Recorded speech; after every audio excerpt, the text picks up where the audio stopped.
Hola a todos, it's su prima favorita Bobby here, and thank you for joining me back in the Cousins Corner. If you are new here, welcome to my channel. If you are not new here, welcome back. I'm tu prima favorita Bobby, and I just like to talk. And I'm just gonna run my mouth for a quick little second over something that crossed my mind. A friend and I were having a conversation about healing and isolating and all of that, and it just really made me think about how a lot of people think that you can know or like kind of weigh or measure how much you've healed by staying in isolation. And honestly, the true measure of your healing is when you try again. And so what I mean by that is not to heal and then go back into the same situation that sent you into healing in the first place, but it is definitely to heal if you need to in isolation. Do that if you need to make sure that your community is around you, or you have friends by your side, or other people that can help you process things, whatever the case may be. But you cannot test or really understand how much you have healed while you're still in isolation. The key to it is to, yes, to heal, but then to allow yourself to experience things again. And I'll give a specific example. A lot of people think that, after a breakup, right, they go and they heal, but then they decide, I'm never going to try love again. I'm never going to put myself out there again. I'm never going to try dating again. I'm not going to do A, B, C, or D. And true healing is not completely removing yourself from ever having those experiences again. True healing is when you can get back out there and get back out into the dating world, or get back out into the job market, or get back out into life, or whatever the case may be.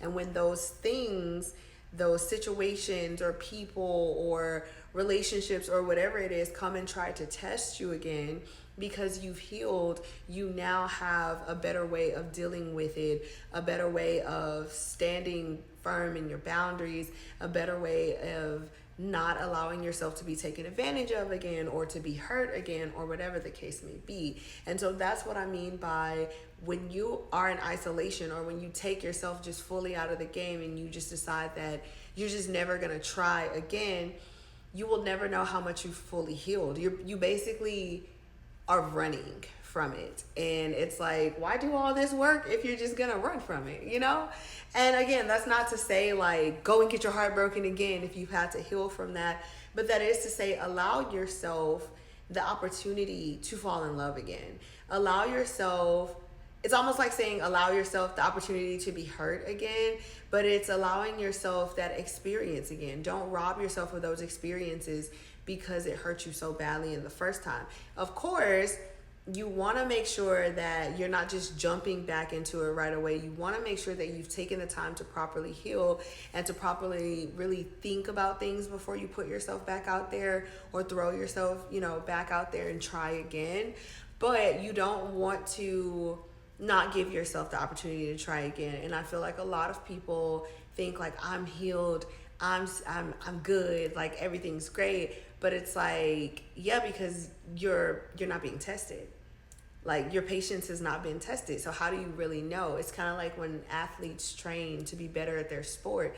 They could train all day long, but how do they really know that they've gotten better if they don't time themselves? How do they know if they have gotten better if they don't compare how they were before, if they don't put themselves out there and get back into the game and play so that they can really measure their success? You can't measure your success by not playing the game.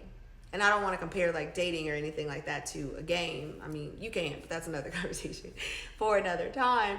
But what I mean is, do not get so wrapped up in healing and isolation that you don't allow yourself the chance or the opportunity to try those things again, to see how you've healed, and to also have the opportunity to get what it is that you want. The point of healing is not only to just be able to be aware when, okay, I need to set my boundaries and I need to make sure that I watch out for that, or that I don't fall for that, or whatever the case may be. Another part of it is ultimately being able to be ready to receive what it is that you want.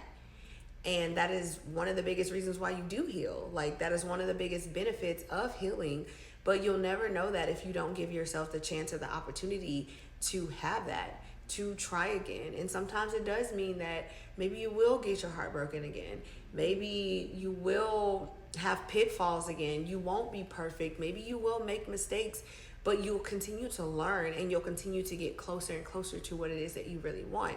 But if you just decide that you're gonna fully just take yourself out of it, I've healed and I don't want to do it anymore, you know, that's a choice, that's an option. And in some cases, that is what you need to do, right? So if you were out here doing things that were very unhealthy to you or your life or to other people or whatever, and you healed from it, yeah, you don't need to go try it again.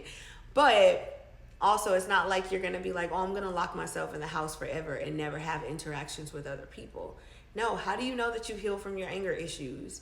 You know that for when things don't get you riled up in the way that they used to. Not because you've decided to never talk to people again, but because you know that when you're having certain feelings inside, okay, I need to walk away. I need to use my calming strategies. I need to remove myself from the situation. I need to reach out and let somebody know how I'm feeling.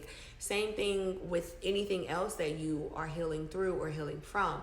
The only way to really know that you have healed or that you are healing or that you are healed is to be in those situations where you would normally resort to what it is that, you know, whatever your behaviors were before, and deciding to do the opposite, deciding to do something healthy, decided to do something helpful. So I don't know. I hope that that made sense and I wasn't just like rambling.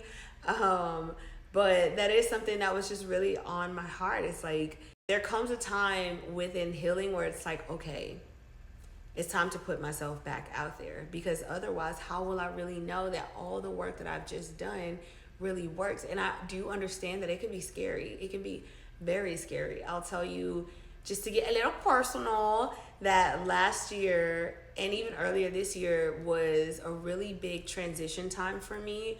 I had learned a lot about my attachment style and abandonment wounds and why I, you know, like the people that I like or chase the people that I was chasing or whatever it was that I was looking for that pertains to romance. And it was a big learning process for me and a huge healing process for me that I didn't even expect was going to really touch me the way that it did, that it was really going to affect me the way that it did.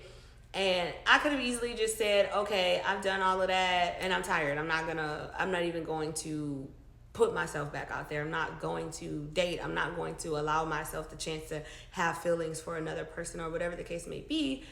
But I'm not doing that. Like, I'm not out here just like, you know, looking for love and like all of that. No, but I do give myself the opportunities to like someone again. And I'm like, if somebody comes along and I like them, it's okay. It's not something I need to be afraid of, but I need to remember the things that I've learned about myself and the way that I desire to move within those types of connections with people. And I need to hold strong to those things, to my boundaries, to my standards, and always keep in mind what it is that I want, the experience that I desire to have, what I will entertain, what I won't entertain, what are my non-negotiables or whatever the case may be. But the important part was that I still allow myself to experience that, right? And if I like somebody, it's okay. It's not scary. I've healed enough to know what it is that I need to pay attention to. And I've healed enough to know when it's time to bow out instead of letting things linger on or whatever the case may be.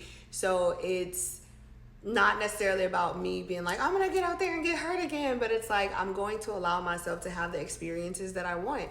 And if I happen to learn more things about myself that it's like, oh, I didn't know that that was something that I struggled with, or I didn't know that that was something that I needed to have stronger boundaries with, or I didn't know that that was something that I really needed to process or heal from, or whatever the case may be, then I can take that with me and add that to my journey. Because again, healing is not something that's like, bam, you're done, you're perfect, everything's good now. It's a continual process of learning more and more about yourself.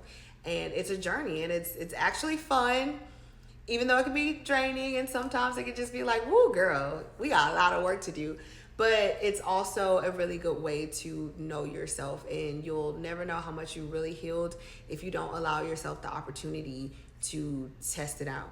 So that's all I have to say today. I'm not going to just keep rambling on and on, but please feel free to leave your comments and opinions down in the comment section below. Make sure you like, subscribe, and share with whoever you feel might need to hear this message. Again, this is Tu Prima Favorita, Bobby here, and thank you for joining me today in the Cousins Corner, and I will see you next time. Bye.